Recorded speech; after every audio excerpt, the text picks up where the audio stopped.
continuación os ofrecemos el Sermón 96 de San Agustín, donde nos habla de la renuncia y el amor al mundo. Dice el santo: duro y pesado parece el precepto del Señor de quien quiera seguirle ha de negarse a sí mismo. Pero no es duro ni pesado lo que manda el que ayuda a hacer lo que manda, pues también es cierto lo que se dice en el Salmo: por las palabras de tus labios he seguido ásperos caminos. Y es verdadero también lo que dijo él mismo: mi yugo es suave y mi carga ligera. La caridad convierte en suave lo que los preceptos tienen de duro. Sabemos que grandes cosas hace el amor. Con frecuencia este amor es reprobable y lascivo.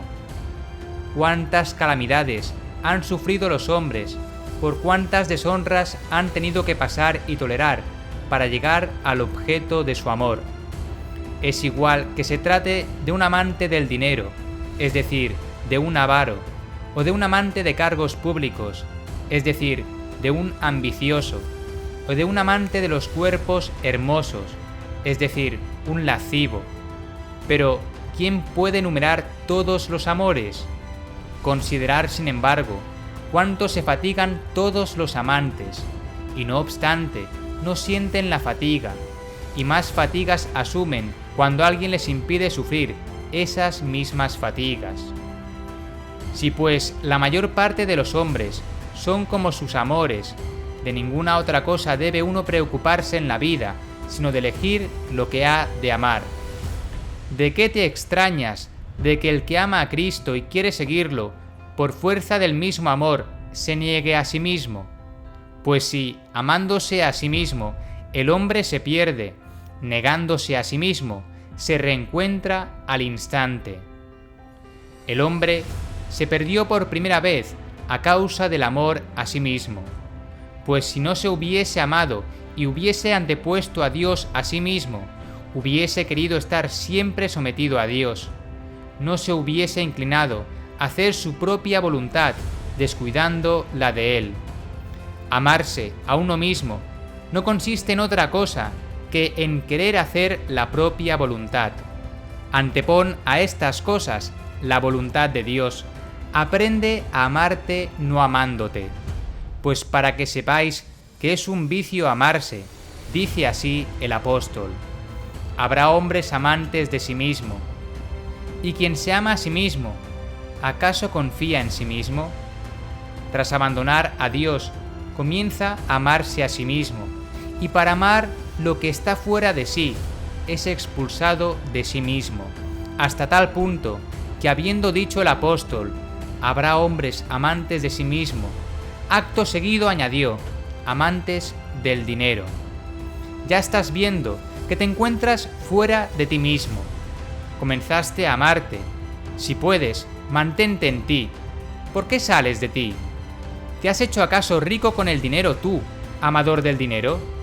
Comenzaste a amar lo que es exterior a ti y te extraviaste. Por tanto, cuando el amor del hombre se pone en movimiento incluso desde sí mismo hacia las cosas que están fuera de él, comienza a hacerse tan vano como las cosas con las que anda, y en cierto modo a regalar, en plan derrochador, sus fuerzas. Se vacía, se derrama, se empobrece, apacienta cerdos, y mientras se fatiga en el pastoreo de los mismos, a veces hace memoria y dice: ¿cuántos jornaleros de mi padre comen pan mientras que yo aquí perezco de hambre? Pero cuando dice esto, ¿qué está escrito del hijo que malgastó sus haberes con meretrices, que quiso tener en su poder cuanto el padre guardaba justamente para él? Quiso disponer de ello a su antojo, lo malgastó y se encontró necesitado. ¿Qué se dice de él? Y volviendo a sí mismo. Si volvió a sí mismo, es que había salido de sí, puesto que había caído lejos de sí y se había alejado de sí. Regresa primero a sí, para volver al lugar de donde había caído lejos de sí. Igual que, cayendo lejos de sí, permaneció en sí, de la misma manera, volviendo en sí, no debe permanecer en sí para no caer de nuevo lejos de sí. ¿Qué dijo al volverse en sí para no permanecer en sí? Me levantaré e iré a mi Padre. Ved de dónde había caído lejos de sí. Había caído de su Padre. Había caído lejos de sí.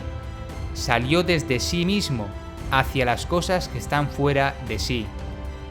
Vuelve a sí y se dirige a su Padre, donde puede refugiarse con toda seguridad.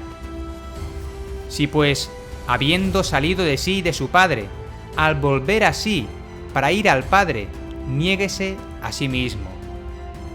¿Qué significa niéguese a sí mismo? No presuma de sí. Advierta que es hombre y escuche el dicho profético: maldito todo el que pone su esperanza en un hombre. Retírese de sí mismo, pero no hacia abajo. Retírese de sí mismo, mas para adherirse al Señor. Cuanto tiene de bueno, atribúyaselo a aquel por quien ha sido hecho. Cuanto tiene de malo, fue de cosecha propia. ¿No hizo Dios lo que de malo existe en él? Pierda lo que personalmente ha hecho quien se ha apartado de Dios. Niéguese a sí mismo, dice, y tome su cruz y sígame. ¿A dónde hay que seguir al Señor? Sabemos a dónde fue. Hace pocos días celebramos la fiesta solemne. En efecto, resucitó y subió al cielo. Allí hay que seguirle. No hay motivo alguno para perder la esperanza. No porque el hombre pueda algo, sino porque Dios lo prometió.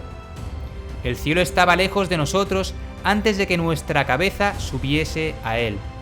¿Por qué perder la esperanza si somos miembros de tal cabeza? Allí pues hemos de seguirle. ¿Y quién hay que no quiera seguirle a tal lugar, habida cuenta sobre todo de las muchas fatigas que, entre temores y dolores, se padecen en la tierra? ¿Quién no quiere seguir a Cristo, al lugar en el que la felicidad es suma, la paz también y la seguridad perpetuas? Cosa buena es seguirle a tal lugar, pero hay que ver por dónde. En efecto, el Señor Jesús no decía estas cosas después de haber resucitado. Aún no había resucitado. Tenía que pasar por la cruz, la deshonra, las afrentas, la flagelación, la coronación de espinas, las llagas, los insultos, los oprobios, la muerte. Es como un camino abrupto. Te convierte en perezoso y no quieres seguirle. Síguele. Áspero en el camino que el hombre se hizo, pero está ya trillado al pisarlo Cristo en su regreso al Padre. En efecto, ¿quién no quiere caminar hacia la exaltación? A todos agrada la altura, pero la humildad es el peldaño para alcanzarla. ¿Por qué pones tu pie por encima de ti? ¿Quieres caer? ¿No subir? Comienza por el peldaño y has subido. Este peldaño de la humildad lo querían ignorar los dos discípulos que decían: Señor, ordena que en tu reino uno de nosotros se siente a tu derecha y otro a tu izquierda. Buscaban la altura, no veían el peldaño, pero el Señor se lo mostró. ¿Qué les respondió? ¿Podéis beber el cáliz que he de beber yo? Los que buscáis la cima más alta, ¿podéis beber el cáliz de la humildad? Por eso, no dice simplemente, niéguese a sí mismo y sígame, sino que añade, tome su cruz y sígame. ¿Qué significa tome su cruz? Soporte lo que le sea molesto. Sígame así. Cuando comience a seguirme en mis costumbres y preceptos, muchos le llevarán la contraria, muchos se lo impedirán, muchos le disuadirán, y esto de entre los que figuran como compañeros de viaje de Cristo. Al lado de Cristo caminaban quienes prohibían gritar a los ciegos. Por tanto, si quieres seguirle, convierte en cruz tanto las amenazas como los halagos o cualquier clase de prohibiciones. Tolérala, sopórtala y no sucumbas. Parece que estas palabras del Señor exhortan al martirio. En caso de persecución, ¿no debe despreciarse todo por Cristo?